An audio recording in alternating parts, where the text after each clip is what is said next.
মাসের সবচেয়ে গুরুত্বপূর্ণ আমল হলো বেশি বেশি নফল রোজা রাখা। কারণ নবী করিম সাল্লাল্লাহু আলাইহি ওয়াসাল্লাম বলেছেন, আফদালুস সিয়াম বা'দা রমাদান শাহরুল্লাহিল মুহাররম। আল্লাহর কাছে রমজানের পরে সবচেয়ে শ্রেষ্ঠ রোজা হলো কোন মাসের রোজা? আল্লাহর মাস, মহান আল্লাহর মাস। সব মাসই আল্লাহর, কিন্তু এটাকে আল্লাহর মাস বলে নবী সাল্লাল্লাহু আলাইহি ওয়াসাল্লাম ইঙ্গিত করেছেন এই মাসটা বিশেষ কারণে মর্যাদাপূর্ণ। তাহলে আমরা আজকে যে মাসটাতে প্রবেশ করলাম, এই মাসটা একটা মর্যাদাপূর্ণ মাস।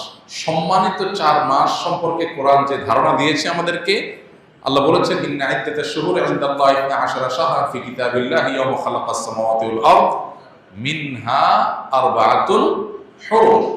নবমণ্ডল ভূমণ্ডল সৃষ্টির দিন থেকেই বছরের গণনা হয় 12টা মাস দিয়ে। এর মধ্যে 4টা মাস হলো সম্মানিত। এই যে 4টা মাসকে আল্লাহ সম্মানিত বলেছেন, এই 4টা সম্মানিত মাসের মধ্যে একটা হলো মুহররম। বরং 4টা সম্মানিত মাসের মধ্যে সবচেয়ে বেশি সম্মানিত যেটা, সবচেয়ে শ্রেষ্ঠ মাস যেটা, সেটা হলো কোন মাস?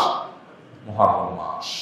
এই জন্য মাস হিসাবে রমজানের পরে সবচেয়ে মর্যাদাপূর্ণ মাস হলো কোনটা? মুহররম মাস, যেটা আমরা ইতিমধ্যে শুরু করেছি বা যে মাসে আমরা প্রবেশ করেছি। তো এই জন্য এটাকে আল্লাহর মাস বলা হয়েছে। এই মাসে বেশি বেশি নফল রোজা রাখতে হয়। নফল রোজা নিয়ে অবশ্য আরেকটা হাদিস আছে, এর সাথে বাহ্যিক দৃষ্টিকোণ থেকে কন্ট্রাডিক্টরি মনে হয়। সেটা হলো আমাদের আয়েশা রাদিয়াল্লাহু তাআলা থেকে বর্ণিত, নবী সাল্লাল্লাহু আলাইহি ওয়াসাল্লাম এর ব্যাপারে তিনি বলেছেন, মা রাআইতু রাসূলুল্লাহ সাল্লাল্লাহু আলাইহি ওয়াসাল্লাম ইসতাকমালা সিয়ামা শাহরিন কাত্তু ইল্লা ফি রমাদান ওয়া মা রাআইতুহু আকসারা সিয়ামা মিনহু ফি শাবান।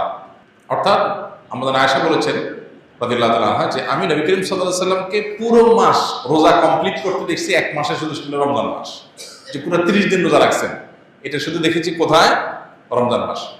আর রমজান মাস ছাড়া সবচেয়ে বেশি, মাসের বেশিরভাগ দিন রোজা রাখছেন দেখছি যে মাসে, সেটা হলো শাবান। তাহলে এই হাদিস থেকে বুঝে গেল শাবানে বেশি রোজা রাখতে হবে। আবার আমরা একটু আগে হাদিস শুনলাম, রমজানের পরে সবচেয়ে শ্রেষ্ঠ রোজা রাখার মাস হলো মুহররম মাস। নফল রোজার শ্রেষ্ঠ মাস মুহররম মাস, হাদিস থেকে বোঝা যায়। তাহলে রাসূল সাল্লাল্লাহু আলাইহি ওয়াসাল্লামের আমল একরকম, হাদিস আরেক রকম। এর সমন্বয়টা কোন জায়গায়, কিভাবে? উত্তর হলো যে মূলত মুহররম মাস এটা নফল রোজার জন্য সবচেয়ে সেরা মাস। এরপরে শাবানের মর্যাদা। নবী সাল্লাল্লাহু আলাইহি ওয়াসাল্লাম হাদিসটা বলেছেন, কিন্তু এটা আমল করার সুযোগ তিনি পান নাই। আল্লাহ তাকে দুনিয়া থেকে নিয়ে গেছেন। শাবান মাসে একটা আমলের সুযোগ তিনি পেয়েছেন। তাহলে নফল রোজার জন্য সবচেয়ে আদর্শ মাস এটা, সেই হিসাবে বেশি বেশি এই মাসে নফল রোজা রাখা দরকার। আল্লাহ যাদের তৌফিক দিয়েছেন, মুহররম মাস উপলক্ষে আমরা 2-4টা রোজা রাখা দরকার। এখানে আমরা যারা আছি, বেশিরভাগ মানুষই হয়তো এমন মুহররম মাসে আশুরার রোজা রাখা ছাড়া আর অতিরিক্ত রোজা, হয়তো যারা সোম-বৃহস্পতিবার রাখছেন, আইয়াম বীজ রাখেন, এটা হয়তো রাখছেন, মুহররম মাস হিসাবে রোজা রাখার সুযোগ বেশিরভাগ মানুষের হয়নি। তো এই হাদিসের উপর আমল করার জন্য হলেও আমরা মুহররম মাস উপলক্ষে একদিন রোজা রাখবো ইনশাআল্লাহ। এক। দ্বিতীয়ত, মুহররম মাসটা সম্মানিত 4 মাসের একটা। সম্মানিত 4 মাসের বিধিনিষেধগুলো এখানে চলে আসবে। সম্মানিত 4 মাসের যুদ্ধ বিগ্রহ করা নিষেধের সম্পর্কে আয়াত আছে, যদি অনেক কালেন্ডার মতো এটা মানসুখ হয়েছে। আবার সম্মানিত মাস হিসাবে আল্লাহ তাআলা বলেছেন, ফালা তাজলিমু ফিহিন্না আনফুসাকুম, এই মাসগুলোতে তোমরা নিজেদের প্রতি অবিচার করো না। পাপাচার থেকে বাঁচার জন্য এটা বিশেষভাবে যত্নশীল হতে হবে।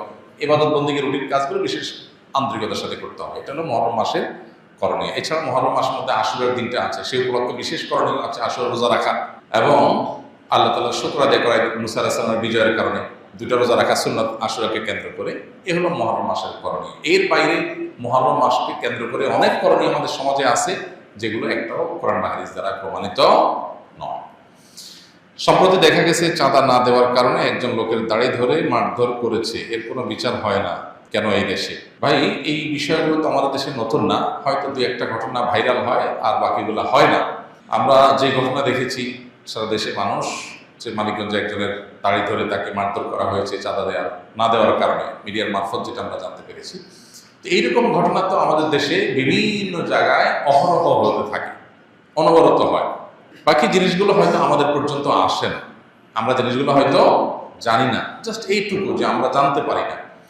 এগুলো কেন হয়? এগুলো এই জন্য হয় যে এগুলো বিচারের মুখোমুখি করা হয় না, এগুলোর উপযুক্ত বিচার হয় না। এই জন্যই হয়, কোনো অপরাধের যখন বিচার সঠিকভাবে না হয়, সে অপরাধ বারবার মানুষ করতে থাকে, বারবার হতে থাকে। তো এই জন্য এই বিষয়গুলোতে বিচার যেন হয়, সেটা নিশ্চিত করার জন্য আমাদের প্রত্যেককে যার যার জায়গা থেকে দাবি দাওয়া তোলা, জোরদার প্রচেষ্টা করতে অব্যাহত রাখতে হবে। হাল ছেড়ে দিলে চলবে না। যে বিচার তো হয় না, তাহলে আর চেয়ে লাভ নেই। বরং আমাদের চেষ্টাটা আমাদের অব্যাহত গতিতে চালাতে হবে এবং করতে হবে। একসময় ইনশাআল্লাহ আল্লাহ তাআলা অবস্থার পরিবর্তন ঘটাবেন। আমি একটা কথা প্রায় বলি, মাস্তানি করা এটা ছোট লোকদের কাজ। যারা যত নিচু প্রকৃতি তারা তত গায়ের জোর খাটায়, তারা তত অহংকার করে। আর যারা যত সম্মানিত, যারা তত মর্যাদাবান, যাদেরকে আল্লাহ তাআলা যত বেশি দায়িত্বশীল করেছেন, তারা তত বেশি সতর্ক থাকে এবং এই সমস্ত ছোট লোকই করে না।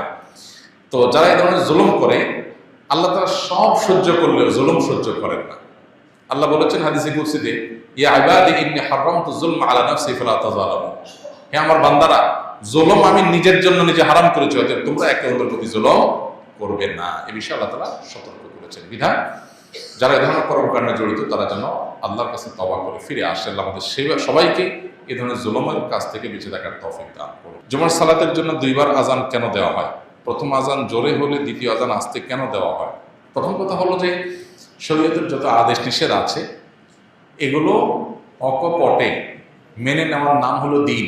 সবকিছু আমরা অকপটে মেনে নিব, সবকিছুর কেন কিন্তু এর জবাব জানাটা এটা না জরুরি না যৌক্তিক।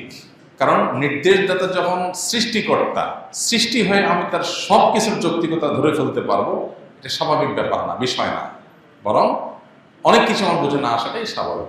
তবে এখানে যেটা প্রশ্ন করেছেন সেটা অবশ্য বোঝার মতো বিষয় এখানে আছে। এখানে লজিক্যাল গ্রাউন্ড পরিষ্কার, যেটা আমরা জানি সেটা হলো জুমার দুইটা আজান কেন দেওয়া হয় এবং